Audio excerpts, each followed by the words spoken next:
ಕುಷ್ಟಗೆ ಅಷ್ಟಗೆ ಆ ಕಾಟಮ ಥ್ರೋಟ್ ಓಪನಾಯ ನಮಃ ENT ಕ್ಲಿಯರಾಯ ನಮಃ ಸ್ವರಪೇಟಿಕ యేసు నామములో ఓపెన్ అవుతుంది గట్టి చెప్పు గట్టిగా చెప్పాలి కొట్టండి ఏం పేరు నీ పేరు கிறிஸ்துவ வாழ்க்கை நடந்து போவதுக்கு தேவ பிரசனம் தேவை கிடையாது, ஃபெய்த் தான் இம்பார்ட்டன்ட். கைய தட்டு. பிரசனம் இருந்தாலும் இல்லாட்டினாலும் அவர் என் கூட தான் இருக்காருங்கிற ஃபெய்த் உனக்கு இருக்குன்னா கொம்மால ஒன்ன எவனும் தொட முடியாது. 1 2 3 4 டவுட்டா இருக்குடா, இவன் பாஸ்டரா இல்ல யாரா அவன்? இல்ல பாஸ்டர் ரொம்ப நல்லவர் தான். நல்ல பையன் மேடம், சும்மா சொல்லக்கூடாது. கெஞ்ச அடிப்பான் அவ்வளவுதான். இடையில அப்பப்ப கோட்டா கொம்பான்னு கெட்ட வார்த்தையில பேசுவாரு, ஆனா கண்டுக்கூடாது. ஃப்ளோல ஏதாவது வந்திருக்கும். அவர் பேசுன கெட்ட வார்த்தையை பார்க்காதீங்க, அவர் சொன்ன விஷயத்த பாருங்க, அதுல எவ்வளவு அர்த்தங்கள் இருக்கு. அவர் என் கூட தான் இருக்காருங்கிற ஃபெய்த் உனக்கு இருக்குன்னா கொம்மால ஒன்ன எவனும் தொட முடியாது. இதே பாஸ்டர் இன்னொன்னு பண்ணிருக்காரு.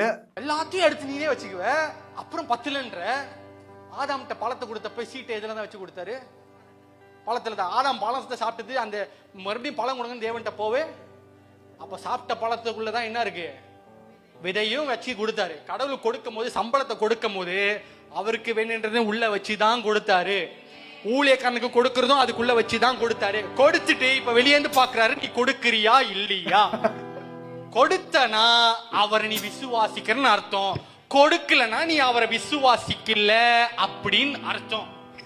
உனக்கு புரியாது, புரிஞ்சாலும் புரியாத மாதிரி இருந்துக்கு. அதான் நீ 1 2 3 நவீன முறையில் பிச்சை எடுக்கிறார். முன்னாடி எல்லாம் பிச்சைக்காரங்க திருவோட்டை வச்சு பிச்சை எடுப்பாங்க, இப்ப பிச்சை எடுக்கிறாங்கயா. காலம் கெட்டு போச்சுரும். அவன் நார்மலா பிச்சை கேட்கல, உன்னை மிரட்டி பிச்சை கேட்கிறான். ஓஹோ, இவர் நம்ம கிட்ட மேட்ரு எதிர்பார்க்கறாரு போல.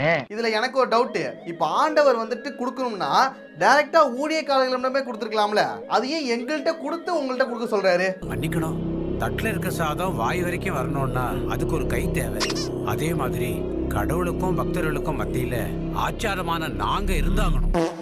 நீங்க தான் ஆண்டவரோட நேரடி தொடர்புல இருக்கீங்க, அப்ப டைரக்டா உங்களுக்கே கொடுக்கலாம்ல, ஏன் எங்க மூலமா கொடுக்க வைக்கிறாரு? டைரக்டா பிச்சைன்னு கேட்காம இன்டைரக்டா கேக்குறாரு. ஏன் அவன் நேரம் சொல்ல மாட்டானா? சுத்தி வளைச்சுதான் சொல்லுவானோ? ஆனா இதையும் நம்பி மக்கள் வந்துட்டு இவங்களுக்கு பிச்சை போட்டுட்டு தான் இருக்காங்க. உனக்கு புரியாது, புரிஞ்சாலும் புரியாத மாதிரி இருந்து